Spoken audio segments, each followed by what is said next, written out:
जैसा कि आप सभी को पता है, लोकसभा चुनाव 2024 का बिगुल बजते ही सभी राजनीतिक दल के प्रत्याशी जनता के बीच आ करके अपनी अपनी विजय पताका लहराने का प्रयास कर रहे हैं और चाह रहे हैं कि उनकी विजय पताका लहरे और साथ ही जनता जीत के सहरा उनके प्रत्याशी के गले में माला डालकर उन्हें विजयी बनाए। इसी क्रम में इस वक्त हम लखनऊ के आईटी चौराहे पे मौजूद हैं, जहां पर कुछ लोग हमारे साथ उपस्थित हैं। हम इनसे जानेंगे कि आखिरकार 2024 लोकसभा चुनाव में किस पार्टी को जनता विजय बना के विजय का हार पहनाकर पुनः एक बार सत्ता में लाएगी या अन्य किसी पार्टी को सत्ता में लाने का कार्य करेगी। क्या नाम है आपका? कमलेश कुमार। हम सबसे पहले आपसे ये जानना चाहेंगे कमलेश जी कि इस बार लोकसभा चुनाव 2024 एक बड़ा चुनाव होने वाला है, क्योंकि कोविड के बाद 2024 का लोकसभा चुनाव आया है और इस बार जनता आखिर किस पार्टी के राजनेता को, किस सांसद को यहां से विजयी बनाकर उनके गले में विजय का हार पहनाना चाहेगी? देखिए, हम लोग सिर्फ विकास देखते हैं। हमारे यहाँ लखनऊ के अंदर हमारे माननीय सांसद जी ने जो विकास किया है वो आज तक किसी ने नहीं किया है। तो हम लोग तो यही चाहेंगे, जो पिछली बार से लीड हुई थी उससे ज़्यादा बहुमत से जिता करके माननीय राजनाथ सिंह जी को सांसद भेजने का कार्य करेंगे। आखिर ऐसे क्या कार्य रहे? कुछ कार्यों पर हम आपसे प्रकाश डालने की बात कहेंगे जो अन्य सरकारों में नहीं हो पाए और बीजेपी की सरकार में हुए और राजनाथ सिंह द्वारा ही किए गए। देखिए, राजनाथ सिंह जी द्वारा जो जितने आउटर रिंग रोड हैं, जो शहर के अंदर समस्याएं थी, बहुत सारे पुल राजनाथ सिंह जी ने दिया है और जाम से समस्या दिलाने का कार्य उन्होंने किया है। बीजेपी की सरकार में महिलाओं पर होने वाले अत्याचार के विषय में अन्य सरकारों की अपेक्षा क्या कहना चाहेंगे? नहीं, ठीक है, कोई इतना अत्याचार कुछ नहीं है। हमारे लखनऊ में तो अत्याचार नहीं है। सांसद जी हमारे अच्छा कार्य किए हैं और हम सांसद जी को ही जिता के भारी बहुमत से सांसद भेजने का कार्य करेंगे।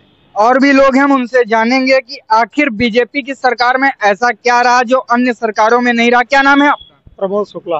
प्रमोद शुक्ला जी, हम आपसे ये जानना चाहेंगे कि इस बार आप लोकसभा चुनाव 2024 में किस प्रत्याशी को विजय बनाएंगे और किस प्रत्याशी के गले में विजय का हार पहनाना चाहेंगे? माननीय राजनाथ सिंह जी को हम लोग विजयी बनाएंगे और उन्हीं का सपोर्ट भी करेंगे।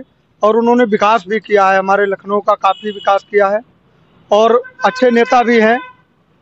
हम लोगों के पब्लिक के बीच में आते हैं, ये बड़ी अच्छी बात है। किस किस प्रकार के विकास कार्य किए हैं उनके द्वारा? सड़क बनवाए हैं और पुल बने हैं।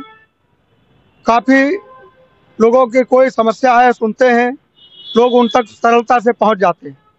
सड़क और पुल की बात की जाए तो लखनऊ में सड़क और पुल तो सपा के सरकार में भी बने हैं और बसपा के सरकार में भी बने हैं, लेकिन बहुत से पुल ऐसे थे जो नहीं बने हुए थे, लेकिन अब बहुत बने हुए हैं। जो बहुत ज़्यादा जाम लगता था, जैसे टॉक से नखास वाले रोड पर बहुत जाम लगता था, माननीय हमारे सांसद जी का दिया हुआ है।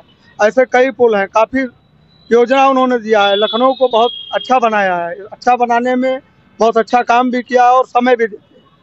और भी लोग हमारे साथ मौजूद हैं, उनसे जानेंगे और बातचीत करेंगे कि आखिरकार किस प्रत्याशी को जीत का हार पहनाना चाहेंगे। क्या नाम है आपका?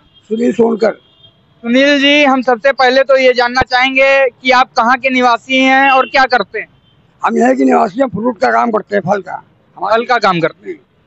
फल का काम, जैसे कि लोगों का कहना है कि बीजेपी की सरकार में छोटे स्तर, गरीब स्तर और मध्यम वर्ग के लोगों का काफी शोषण हुआ। इस पर आप क्या कहना चाहेंगे? कितनी बातों में हकीकत है और कितना सत्य है, कितना झूठ है?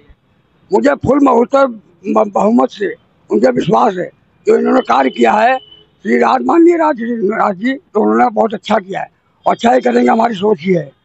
अब यहाँ पर जितने गुंडागर्दी होती थी वो समाप्त है और सब अपने में बिल के अंदर घुसे हुए हैं। और भी लोग हैं, हम उनसे जानेंगे, बात करेंगे। क्या नाम है आपका? प्रवीण कुमार सिंह। प्रवीण कुमार जी, हम सबसे पहले आपसे ये जानना चाहेंगे आप कहाँ के निवासी हैं और क्या कार्य करते हैं? मैं डालीगंज में रहता हूँ, टैक्सी चलाता हूँ। टैक्सी चलाते हैं।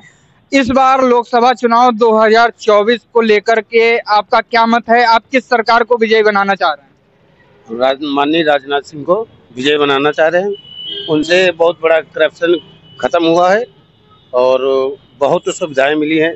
हर चौराहे पे यहाँ ठगाई विद्या सब बंद हो गया और बहुत कुछ उनसे हमें लाभ हुआ। अन्य सरकारों की अपेक्षा बीजेपी की सरकारों में क्या क्या अहम रहा और क्या क्या खास रहा? सारी गुंडागर्दी होती है अन्य सरकारों में।